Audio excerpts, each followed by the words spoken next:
Hola, en la sesión de hoy vamos a tratar las diferencias finitas. En este caso, cuando tenemos una función, vamos a ver cómo las podemos utilizar en ellas. Para ello, lo primero que vamos a hacer es definir una malla de paso h. Dado un conjunto de puntos, n más un punto en el plano, llamamos malla de paso h, donde h es un número real positivo, si se cumple que cada punto x sub y es el resultado del x sub y anterior, o sea, x sub y menos 1, más el paso h. Lo que equivaldría a que todos los puntos x sub y surgen a partir de un x sub 0 inicial, sumándole y veces h. Además, la función que tenemos continua nos define que f de x sub y da el resultado en y sub y. Bien, dada esa definición de malla, ahora podemos utilizarla para definir una diferencia finita progresiva, donde tenemos una malla, como hemos dicho, y una función que nos dan los puntos x sub y y sub y. Así podemos definir la diferencia finita progresiva de orden 1 en y sub k, y la notaremos como habitualmente conocemos, en este caso también podremos notar delta de f de x sub k, a el resultado de restarle a la función en x sub k más 1 el resultado de x sub k. Es decir, ahora delta de f de x sub k será igual a f de x sub k más 1 menos f de x sub k. Del mismo modo podemos definir la diferencia finita regresiva. En este caso, utilizamos el delta en el triángulo hacia abajo, tendremos f de x sub k es igual a f de x sub k menos f de x sub k menos 1. En ambos casos coincide el final con lo mismo que vimos cuando estudiábamos las diferencias finitas, pero de un conjunto de puntos normalmente distribuidos. Propiedades que nos cumplen ahora. Por ejemplo, la diferencia finita, en adelante me dará igual decir finita progresiva que regresiva, y para comodidad utilizamos el delta de la finita progresiva. La diferencia finita de una constante 0, atendiendo de que esa constante es el resultado de f de x sub k, es decir, la función f de x es constante para todo valor x sub k. Se cumple también que la diferencia finita de f de x sub k más f de x sub l es igual a la diferencia finita de f de x sub k más la diferencia finita de x sub l. Del mismo modo, la propiedad que veremos que utilizaremos después, la diferencia finita de un escalar por la función va a ser igual a sacar el escalar y multiplicarlo por la diferencia finita de la función. Y ya los dos que nos definen cómo podemos extender la diferencia finita al paso n es el que ahí vemos. La diferencia finita de orden n es igual a la diferencia finita de la diferencia finita de orden n-1. Eso nos permite hacer de manera recursiva el cálculo de las diferencias finitas, igual que en el caso de que tratábamos con puntos.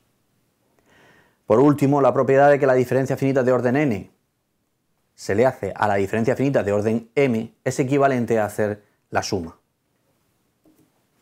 Bien, vamos a ver un ejemplo de cómo lo utilizamos. En este caso vamos a calcular la diferencia finita del producto de dos funciones en x sub k, donde tenemos f y g, dos funciones continuas definidas sobre los puntos x sub k mismos que estamos utilizando. Vamos a ver cómo el resultado es el que ahí exponemos. Vayamos a hacerlo por partes. Si utilizamos la definición, la diferencia finita del producto es igual, atendiendo de que la función es un producto, el producto es una función, es igual a la diferencia finita en x sub k más 1 menos f de x sub k por g de x sub k.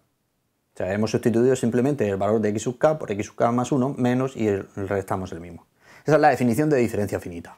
Perfecto. Ahora lo que vamos a hacer es sumar y restar la misma cantidad en esa igualdad, con lo cual se conserva la igualdad. Pero hay un detalle que podemos ver. Ahora en los dos primeros términos aparece g de x sub k más 1 y en los dos segundos términos aparece f de x sub k, con lo cual podemos sacar factor común y se quedaría como la igualdad de abajo. Pero observemos que la igualdad de abajo implica que tenemos g de x sub k más 1 multiplicado por la diferencia finita de f de x sub k, más f de x sub k por la diferencia finita de g de x sub k, que era lo que pretendíamos demostrar. Recordar la semejanza de esa fórmula a la derivada de un producto.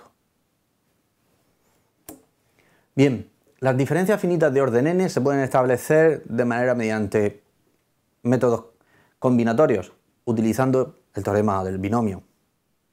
Y así podemos ver claramente que si la diferencia finita de y sub k se repite, como en el caso anterior. Pero ahora tener en cuenta de que y sub k es igual a f de x sub k. Se sustituye y nos daría lo mismo. Este es un procedimiento a veces conveniente. Para el orden n solo tenemos que recordar los coeficientes del binomio de orden n. Vamos a ver un ejemplo de una función. Consideremos una malla de paso h, arbitrario mayor que 0. Y lo que nos piden es calcular la diferencia finita de e elevado a x sub n, donde n van a ser los puntos, x sub n van a ser los puntos. Si utilizamos la definición, la diferencia finita es igual a eso, aplicando la definición. Pero como resulta de que x sub n más 1 es igual a x sub n más h, yo puedo sacar de ahí factor común. Y me quedaría eso. Con lo cual ya tengo la diferencia finita. Una constante, e elevado a h menos 1, por e elevado a x sub n. Vamos a repetir el ejercicio, pero ahora haciendo la diferencia finita de orden 2. Si aplicamos la definición, es la diferencia finita de la diferencia finita. Como ya la he calculado anteriormente, solo tendría que hacer la diferencia finita de ese producto. Pero e elevado a h menos 1 es constante, con lo cual puedo sacarlo. Y me quedaría la diferencia finita de e elevado a x sub n, por la constante. Pero eso también lo he calculado con anterioridad, que es el producto justo que tengo arriba. Con lo cual me quedaría de ese modo. E elevado a n, e elevado a x sub n por e elevado a h menos 1 al cuadrado. Así de sencillo se podríamos calcularlo. Esto mismo que acabamos de hacer podemos utilizarlo mediante el teorema del binomio, como hemos visto en el ejemplo anterior. En vez de hacerlo paso a paso, aplicamos la fórmula. La diferencia finita es igual, y ahora aplicando el teorema del binomio, a e elevado a x sub n más 2 menos 2 por e elevado a x sub n más 1 más e elevado a x sub n. Si descomponemos y sacamos factor común, vemos que nos da el mismo resultado, como era evidente que tendría que dar.